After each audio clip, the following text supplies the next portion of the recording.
Today I'm going to teach you how to do time-lapse videography with the DJI Mini 3 Pro. Now, if this is your first time using the drone for hyperlapse video, there are a few things you're going to want to set up before you get started to ensure you get the proper time-lapse you're looking for. First thing we're going to do is we're going to have to go lift off because you can't really mess with any of the hyperlapse settings until the drone's actually in the air.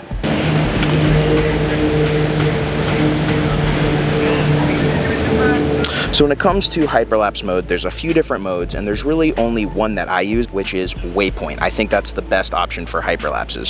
So first thing we're going to want to do is navigate over to Waypoint, click Set Waypoint so that little screen goes away. And if you've never done hyperlapses before, the very first thing you're going to want to do is go to the bottom right where it says Format. You'll see it says 4K RAW on mine. However, if you've never set this up before, it's actually going to have default 1080p with no picture options. So what you're going to want to do is make sure you click 4K so you have 4K video, and then you're going to probably want JPEGs or RAW. If you don't choose anything, you're not going to get any pictures as a backup. For me, if you're going to use this professionally, I would absolutely choose RAW. But if you just want to have the pictures as backup and you don't necessarily want the file sizes of RAW, then choose JPEG. The way that Waypoint Videography works is every time you set a waypoint, it logs the position of the drone and the gimbal position. So you want to make sure that the gimbal is facing where you want it to capture at the end of every waypoint. So we're going to start off right here. We're going to go set this waypoint. It's also, of course, going to catch your altitude that you're at. So now we're going to move a little forward. We're going to get a little bit higher of an altitude. And just for simplicity, I'm going to only have 3 waypoints today. So we're going to have a waypoint right here.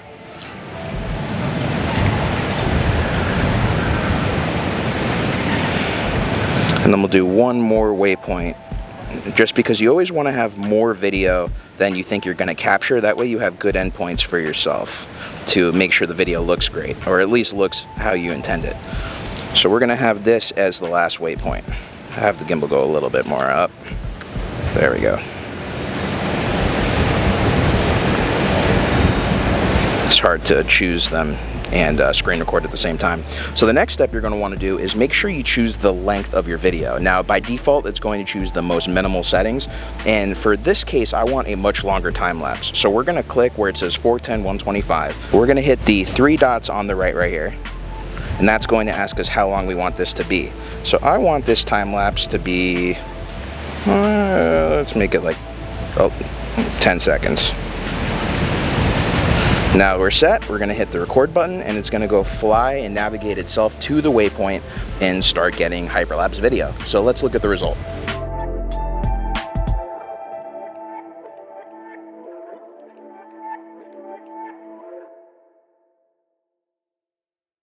So as you can see by that footage, using the Waypoint hyperlapse mode, you can get really spectacular footage, even in okay lighting, because I didn't film at the best time of day. I was using a polarizer filter from Freewell, and I will talk about those in another video soon. For me, I like using the waypoints because I can choose the exact course and position I want the camera and gimbal to be in beforehand. By using the Waypoint hyperlapse, I pretty much establish beforehand where my framing is going to be for the entire shot. There are 3 other types of hyperlapse modes that I don't really use that often, but I just want to discuss what they do.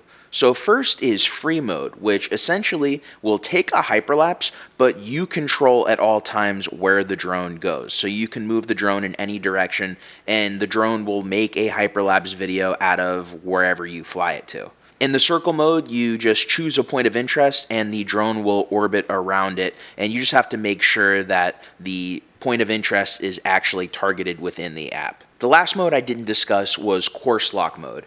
In that mode, we'll do a time-lapse video moving in one specific course for its entirety. So if you want the drone to move forward or you want to move it left to right, you choose in the beginning and the drone will lock that course and continue to do it. That all being said, I like using the waypoint mode just because I like having complete control and knowing what my time-lapse is actually going to be beforehand instead of kind of doing it on the fly. I hope this video was able to help you with hyperlapse mode. If you have any questions, please feel free to put them in the comments below. And if you have any ideas of more content you want to see with the DJI Mini 3 Pro, put them in the comments as well. If you got knowledge and value out of today's video, please make sure to hit that like, subscribe, and notification bell to keep up to date with the latest videos. And until next time, my name's Geoff Fagien. Thank you for watching, everybody, and I will see you in the next video.